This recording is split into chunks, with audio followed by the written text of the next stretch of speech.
I think it's fair to say the cognoscenti has crowned Bryce Young of Alabama as the top QB of this class, right? He's the predicted number one pick, assuming Chicago trade out. I mean, that's obviously a whole thing. The top QB, at least. All right, Bryce Young out of Alabama, 6 foot, 194 pounds. We'll get to the size in a minute. Bryce Young is the number one QB on the consensus board and the number 2 overall player on the consensus board. Heisman Trophy winner in 2021. First Bama quarterback with back-to-back 3,000-yard seasons. That surprised me. I feel like there's always those stats. Every time I look at college football, I've almost glossed over those stats now because every time I look at any quarterback, he's the first QB to throw for X number of yards in Y number of games over Z number of seasons. But running out of letters there. That's the algebra section of the podcast. But, for all the same, first QB to throw for back-to-back 3,000 yards in Bama history seems interesting given the lineage of that program. Now, Kets, do you want to start with some background? Yes, can do. So, golden rules. So, as a reminder, Mr. Parcells came out with these golden rules a few years ago.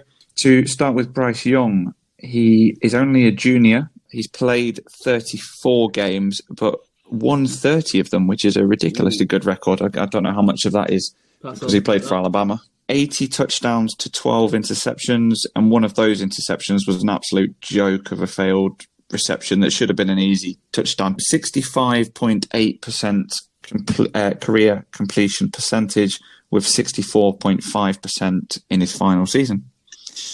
So he doesn't meet the rules, but I say he meets probably most of them looking at that. Meets the play rules, it feels like. Yeah. Yeah, he's because he's an underclassman, he doesn't, but everything else he does. So we're saying the completion percentage, which he's below, is he? 65.8. So you're splitting hairs really there, mate, I think. Yeah, well, you look at the QBs, they're all in the same sort of bucket. I do think 66 is a good number. His completion percentage in 2022 was 64.5, which was 41st out of all college QBs, which isn't amazing. But is that the kind of number you want to be if you're taking a guy first overall to be the 41st number of completions? I think that's a really important stat, but maybe other people don't. Yeah, to me, it depends on the kind of QB you are. I mean, 64%, if you're looking at a guy who relies on sitting in the pocket and distributing the ball, in structure, then I'd want it to be a bit higher than that. But I got to be honest, the kind of play that you're seeing from Bryce Young, some of the improvisational abilities, the creativeness, to me, I can kind of forgive the accuracy a little bit because we're probably throwing lower percentage throws. We saw from Josh Allen, right? I mean, his accuracy stats surged after his first couple of years. I struggle slightly to really work out what kind of QB he is, because a lot of the sort of fundamental sort of parts of his game is that quick release, sort of first read anticipation, which you think if he's that kind of QB, then he should be higher in his anticipation. But then obviously he's a massive playmaker. He's a natural playmaker who remains calm no matter what's going on. And I think he's that first read guy, not because they're containing him. I just think he reads the defenses so well. He just knows where he's going with the ball. Yeah, like he's a really quick processor. He's got good field vision, and he can detect where a blitz is coming and throw into it. And he anticipates amazingly well and throws before his wide receivers are open. I just like to see that completion percentage to be a little higher. Fair enough. To me, I think you're right. I think that improvisational style defines him. I think he looks like what I envision the new breed of modern NFL quarterback to be. Now, the knock, if you will, is the size, right? He's like touching 6 feet. We'll see how the actual measurement comes out. And he's very slight. He's 194 pounds. I read something today that he was working with a nutritionist to try and get over 200 pounds. So that's the realm we're talking about. This is a guy that struggles. You know why he's trying to get over that 200 pound threshold? Why? Because if he was drafted, which he will be, and he's under 200 pounds, he would be the first guy since 2007 to be drafted in the top 100. Wow. Under 200. But to me, does that not say a lot about how highly teams and draft nicks at the minute value the special things that he can do? Absolutely. I'd say the other side of that stat is nobody has ever done anything in the NFL. There's not been a single quarterback under 200 pounds to ever do anything relevant, apart from Seneca Wallace was the only guy who had a little bit of a moment there as a backup. That's very interesting. Yeah. It's a massive question. Can he overcome the physical issues? But they said this about Kenny Pickett's hands. Concerns me, Bryce Young's size. It's just, he's like a child out there. He's like smaller than me. Smaller than me. He didn't look smaller than Kyler Murray does. I don't know if he is, but Kyler Murray, whenever I watch him, looks tiny.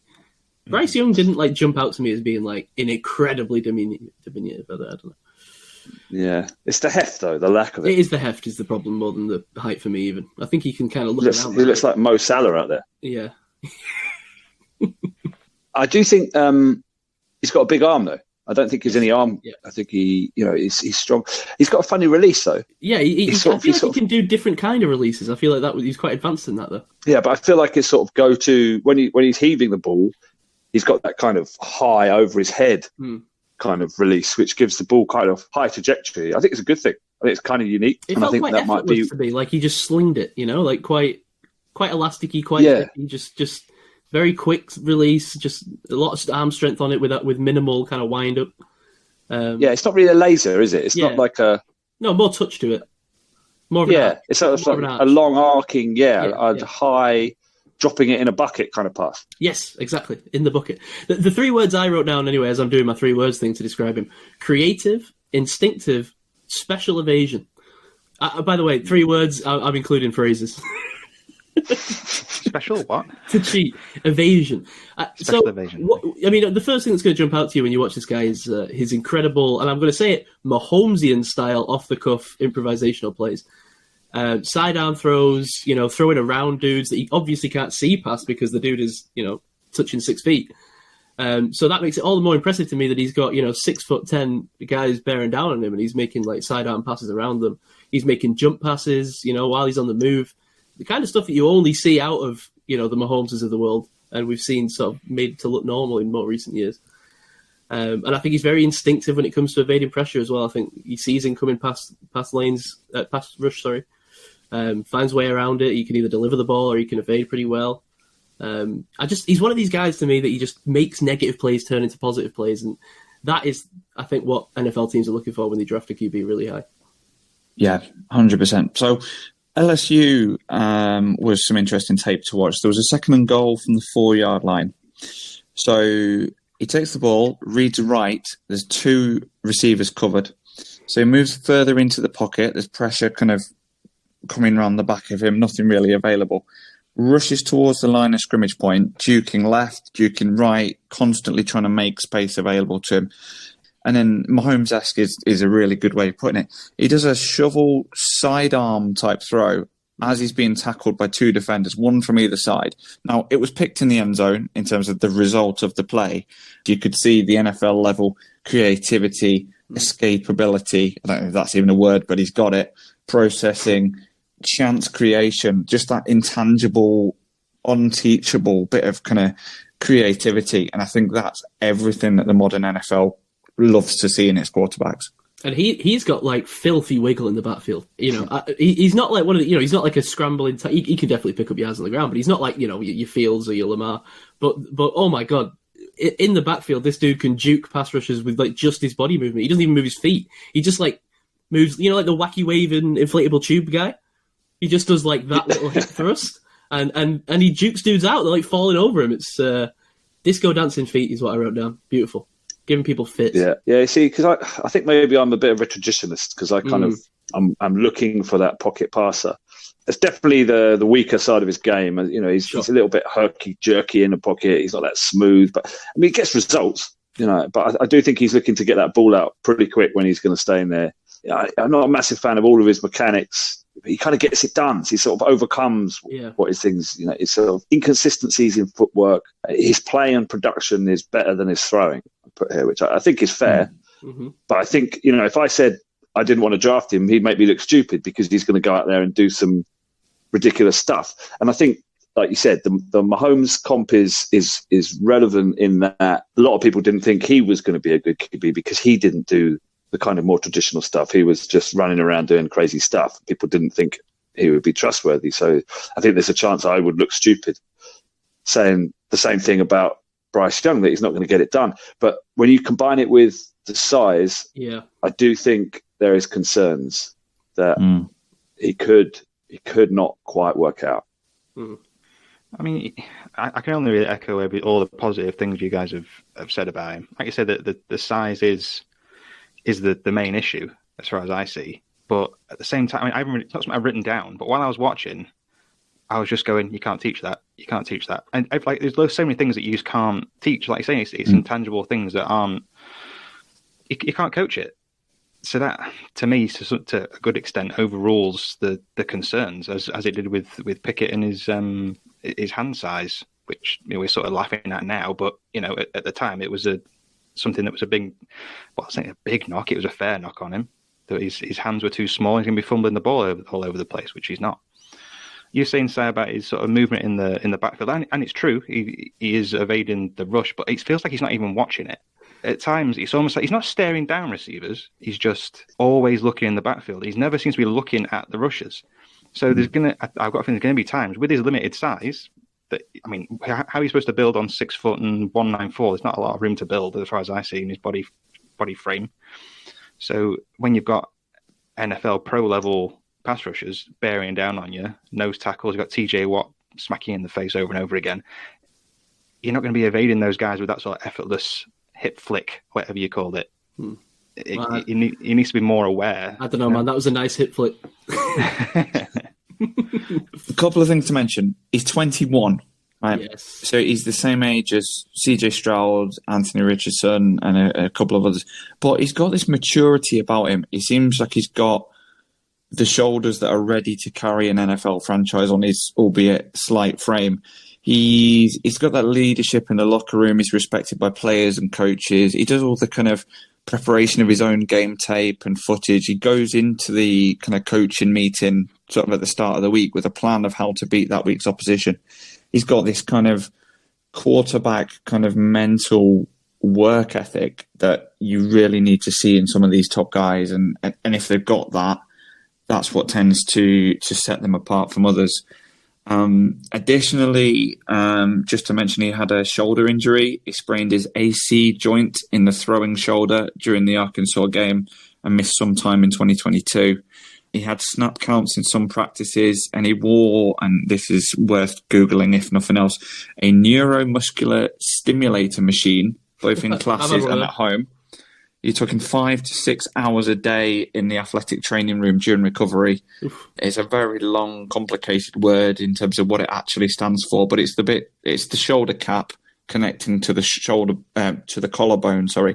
So you can't almost raise your arm to brush your teeth without crying in pain, is how it was described by another kind of college football player that had a similar injury in the past. So that's worth bearing in mind as a potential knock. And the only other thing I would point out is that sometimes when he's sort of trying to make a throw, he doesn't properly set his feet, and that does sometimes cause inaccuracy in terms of some of the throws. One other thing as well, 2022, people are saying it was poorer than 2021.